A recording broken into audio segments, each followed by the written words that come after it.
বিসমিল্লাহির রহমানির রহিম। আসসালামু আলাইকুম রহমতুল্লাহি ওয়া বারাকাতুহু।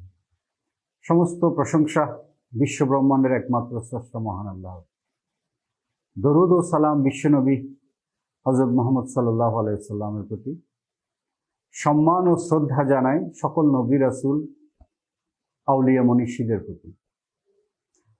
হযরত গাউসুল আজম শাহ সুফি সৈয়দ আহমদুল্লাহ মাইজভান্ডারী কদ্দাসাল্লাহু সিররাহুল বারী 119তম উরুস শরীফ উপলক্ষে আয়োজিত শিশু কিশোর সমাবেশে সমাগত কচি কাঁচা এবং অভিভাবক অতিথিদের জানায় আন্তরিক অভিনন্দন ও শুভেচ্ছা। আকাশায়নের যুগের বিশ্ব ব্রহ্মাণ্ডকে অবলোকনের জন্য প্রয়োজন মন মানসিকতার পরিবর্তন।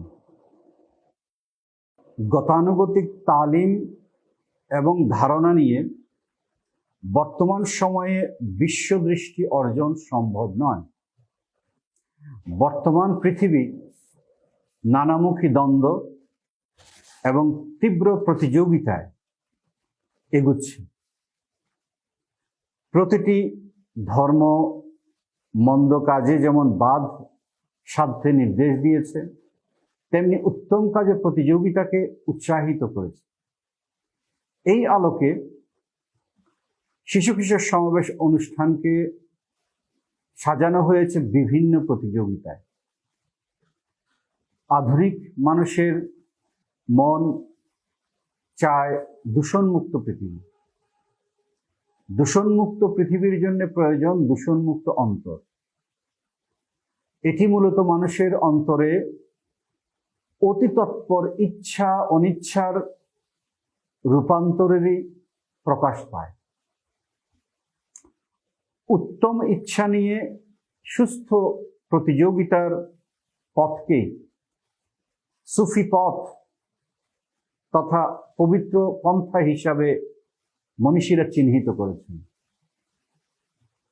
আজকের শিশু কিশোরদের কোমল প্রাণে আমরা চাই সেই অনুপম পবিত্রতার দোলা দিতে।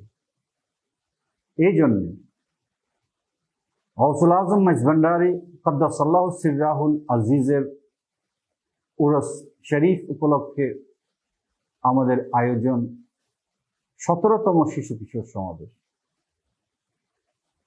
আমি আসমানের অসংখ্য তারকারাজির মতো নক্ষত্রের প্রচ্ছায়ায় গুছিয়ে বসে থাকা সমাবেশে সমবেত শিশু কিশোরদের পুনরায় শুভেচ্ছা জানিয়ে মহান করুণাময় আল্লাহর দরবারে সকলের কল্যাণ কামনা করছি।